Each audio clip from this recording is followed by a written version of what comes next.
Allô, allô, bienvenue ou re-bienvenue sur la chaîne Signe Daphné. Aujourd'hui, je vous parle de ce que je prévois lire pour les 2 prochains mois, juillet et août.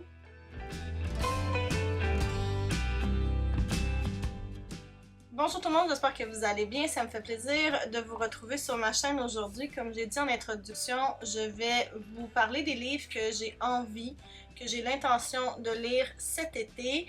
Et pour les 2 prochains mois, en fait, on est aujourd'hui, pendant que je filme, le 21 juin. Donc l'été est officiellement commencé. Je vais finir mes lectures du mois de juin.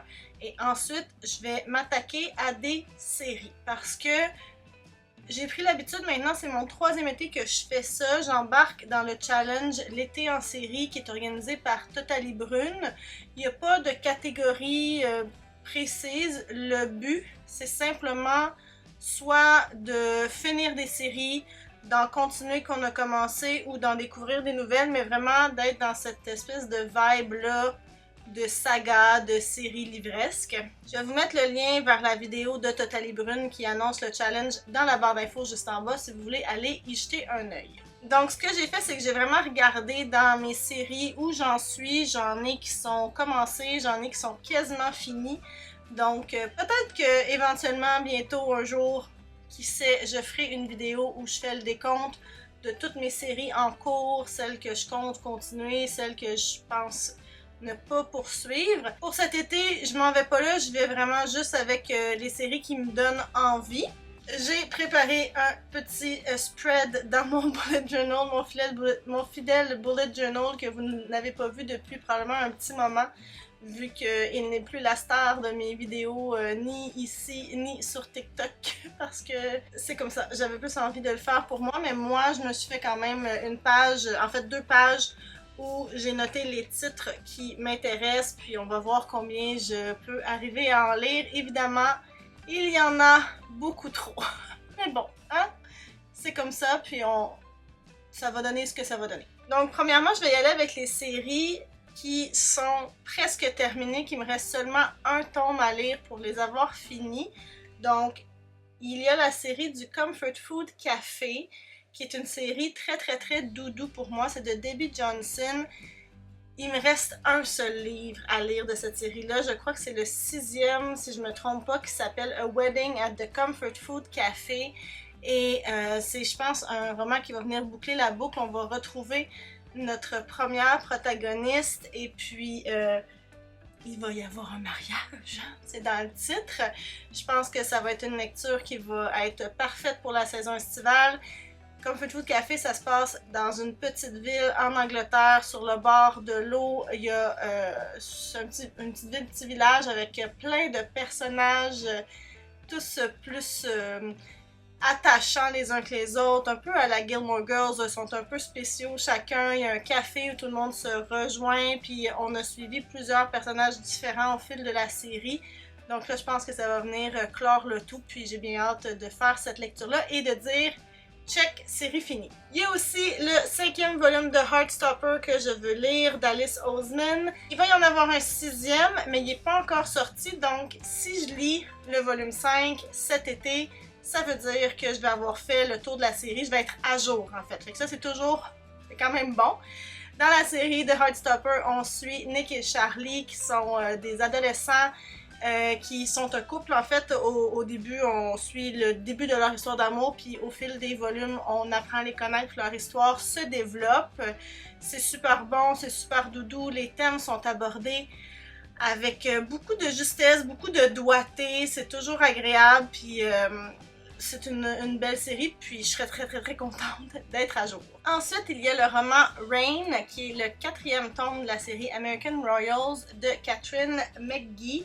J'ai lu les 3 premiers tomes, mais je les ai beaucoup aimés. Dans cette série-là, on est comme dans une espèce d'Uchronie où les États-Unis ont une famille royale. C'est pas devenu une présidence avec une démocratie, c'est devenu un peu une espèce de monarchie constitutionnelle comme on a au Royaume-Uni.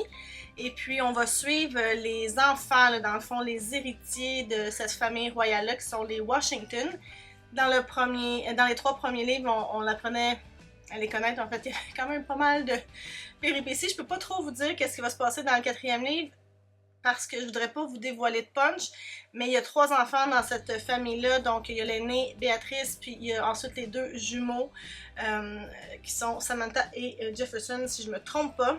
Et puis, on va continuer de les suivre. Souvent, il y a plusieurs points de vue aussi parce qu'il y a des gens qui les entourent, qui sont présents dans le roman. Donc, c'est la conclusion. J'ai bien hâte de voir, honnêtement, qu'est-ce qui va arriver dans ce roman-là parce que le 3e tome finit sur une espèce d'événement assez spectaculaire et cliffhanger, là, vraiment le suspense. Donc, je me demande où ça s'en va. On va voir ça, puis je vais être enfin contente de pouvoir dire ça aussi, c'est fait. Et finalement, une autre série que je veux terminer, mais là, j'ai essayé en plus cet hiver de reprendre le 3e tome, puis après quelques pages, je me dis non, je suis pas dans le bon mood. C'est Holy Sister de Mark Lawrence, qui est le dernier livre de la trilogie The Book of the Ancestor. C'est une série que j'aime beaucoup pourtant. J'ai lu les 2 premiers, là ça commence à faire un petit bout, mais c'est un bel univers de fantasy riche. Notre personnage principal, Nona, est élevée dans une espèce de... c'est pas un couvent, là, mais c'est un endroit où les femmes sont élevées pour être soit des religieuses ou des militaires ou des assassines. Et puis, c'est dans un monde où il y a seulement une portion de la Terre qui est vivable parce que le reste est sous des glaces. Et puis, il y a de la politique, il y a de la magie, il y a de l'action. Donc, c'est une série qui est super gagnante pour moi, d'habitude. Mais là, je tarde là, à finir cette série-là. Et pourtant, tous mes amis qui aiment la fantasy et qui ont aimé les 2 premiers tomes me disent « Mais oui, mais c'est super beau, lis-le. » Puis je dis « Mais oui, mais je sais. » Fait que là, cet été, là, faut que ça se passe. Ensuite, il y a des séries que je veux continuer, mais que je ne vais pas pouvoir finir parce qu'elles ont trop de tomes. La première, c'est celle de Louise Penny, là, les aventures là, de l'inspecteur Gamache de Three Pines.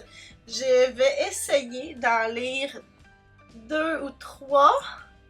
Donc, je serais rendue au 4e et 5e, peut-être 6e tome, qui s'appelle A Rule Against Murder, The Brutal Telling et Bury Your Dead. Donc, dans cette série-là, on suit un inspecteur. Ça se passe au Québec, dans les cantons de l'Est, même si c'est à la base écrit en anglais. On est dans un petit village avec encore une fois des personnages super farfelus. Et puis, il y a des crimes, évidemment. Hein? On est dans un polar, une espèce de policier. Donc, il y a des crimes et l'inspecteur Gamache est appelé à les résoudre. C'est un petit peu cosy quand même parce qu'on est dans ce petit village-là. Puis dans les 3 premiers tomes, il y avait aussi une espèce d'enquête qui concernait plus l'inspecteur Gamache et le service de police pour lequel il travaille et qui faisait comme une espèce qui transcendait là, les trois tomes.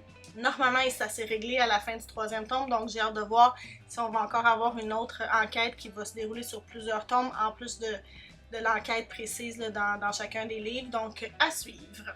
Ensuite de ça, j'en ai parlé récemment, il y a la série Wayward Children de Shannon McGuire que j'ai commencé l'année dernière, mais là j'ai lu 2 tomes ce printemps, donc j'ai les 3 premiers tomes de lus, alors je pourrais continuer. C'est une série qui a quand même plusieurs tomes et je pense pas que je serais capable de tous les lire. De toute façon, je pense qu'il y en a qui sont même pas encore publiés, là, mais vous me direz peut-être que j'ai tort.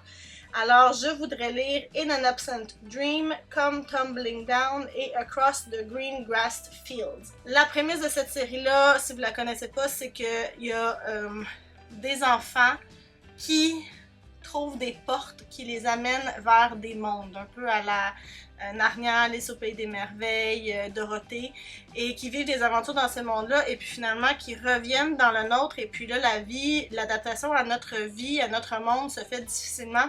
Donc, ils sont envoyés dans une espèce d'école spéciale, qui est en fait un endroit où tous ces enfants-là se retrouvent pour essayer soit de retrouver leur porte, ou pour retourner dans leur monde, dans le monde qu'ils ont découvert, ou pour essayer de se réadapter à la vie dans notre monde à nous. Donc, comme je l'ai dit, j'ai lu déjà 3 tomes. C'est un univers que j'aime beaucoup. Je trouve ça super intéressant et ça se lit super bien parce que les livres sont pas très longs là, pour vrai. Puis c'est plein d'imagination. Donc, je vais essayer d'en lire 3 cet été. On va voir si je vais réussir. Ensuite, il y a 2 séries que j'ai commencées il y a une éternité. Genre avant que je sois sur Goodreads, puis je suis sur Goodreads depuis plus de 10 ans. Oh là là! C'est épouvantable. Donc, il y a une série qui s'appelle Enchanted Ink. C'est l'histoire d'une jeune femme qui vient du sud des États-Unis. Elle a toujours habité dans un petit village. Puis là, elle s'en va à New York pour le travail. Elle finit ses études, puis elle dit « Moi, je m'en vais à New York pour aller travailler là-bas. » Et elle se rend compte, en arrivant à New York, qu'elle est immunisée à la magie. Donc, nous, humains mortels réguliers, mettons, on n'est pas immunisé à la magie. Donc, quand un sorcier veut se camoufler, il se fait un petit glamour, là, puis on voit pas qu'il y a des oreilles pointues ou qu'il y a des ailes ou peu importe.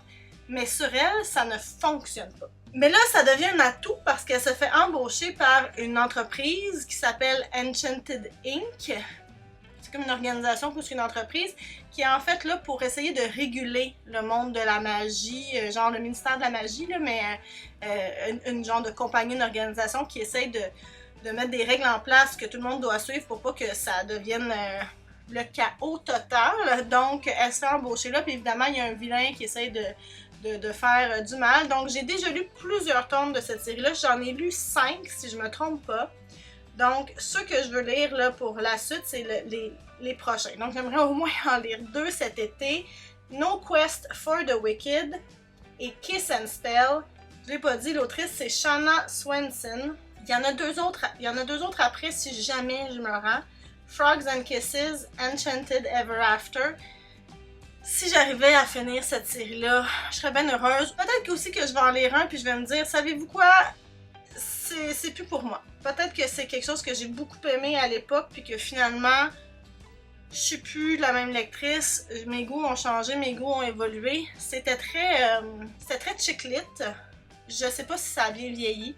Donc on va faire le test.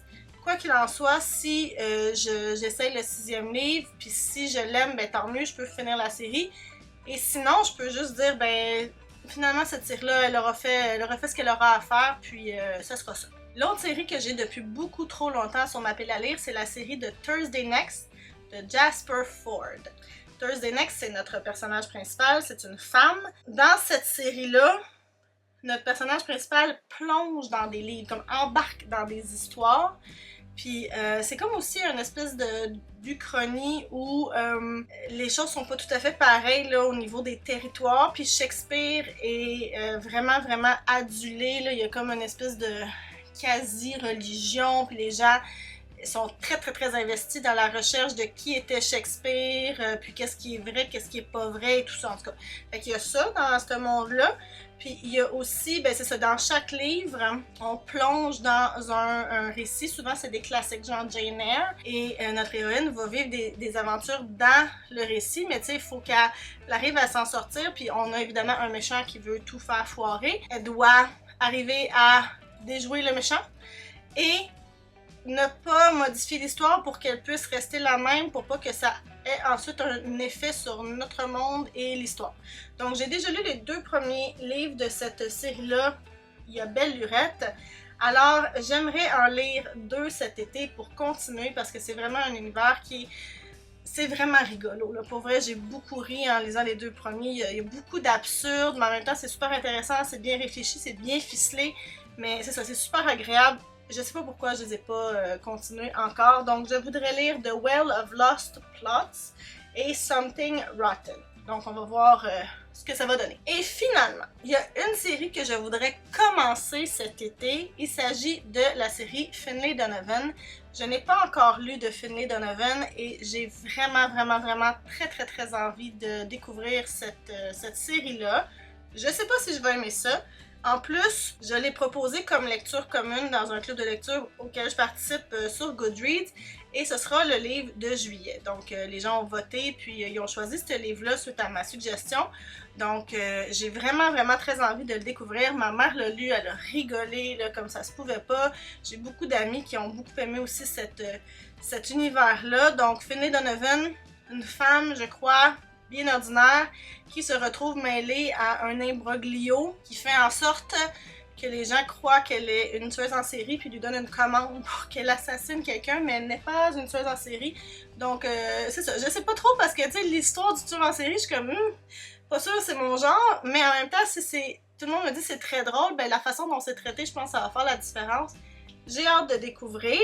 Donc, je veux lire Finlay Donovan is Killing It et Finlay Donovan Knocks Sam Dead. On verra. Peut-être que je vais m'arrêter au premier tome finalement. Peut-être que finalement, ce sera un coup de cœur à suivre. Donc voilà, ce sont les livres que je prévois lire cet été. Normalement, si je suis ce planning-là, j'ai beaucoup de lectures un peu plus légères, rigolotes ou doudou dans ma liste, sauf une grosse brique de fantasy. Donc, je pense que ça va aller avec mon mood estival. Puis sinon, ben, il sera toujours temps de replonger dans un petit Brandon Sanderson, hein, pourquoi pas. Donc, je vous dirai au fil de l'été et surtout à la fin de l'été comment ça s'est passé, si j'ai réussi à finir des séries, à en avancer ou finalement si ça aura été un échec total. Sur ce, venez me dire dans les commentaires s'il y a des livres dont j'ai parlé que vous avez lus, ce que vous en avez pensé, s'il y a des livres qui vous tenteraient aussi, mais surtout quels seront vos plans lecture pour l'été. Est-ce que vous faites comme moi puis vous vous lancez dans des séries ou au contraire vous y allez vraiment peut-être, je sais pas moi, pour du théâtre, des essais, de la poésie, quelque chose qui est complètement différent de ce que moi je vais lire. Si jamais vous savez pas quoi commenter puis que vous êtes resté jusqu'à la fin, je vous invite à mettre une petite emoji là, de soleil ou de parasol, quelque chose qui fait été. N'hésitez pas à liker la vidéo ou à vous abonner à ma chaîne si jamais le cœur vous en dit, ça fait toujours plaisir. Et sur ce, je vous souhaite un très bel été. Je vous revois assez bientôt pour vous parler de mon bilan lecture de juin. Je vous remercie d'avoir été là jusqu'au bout et à bientôt. Bye!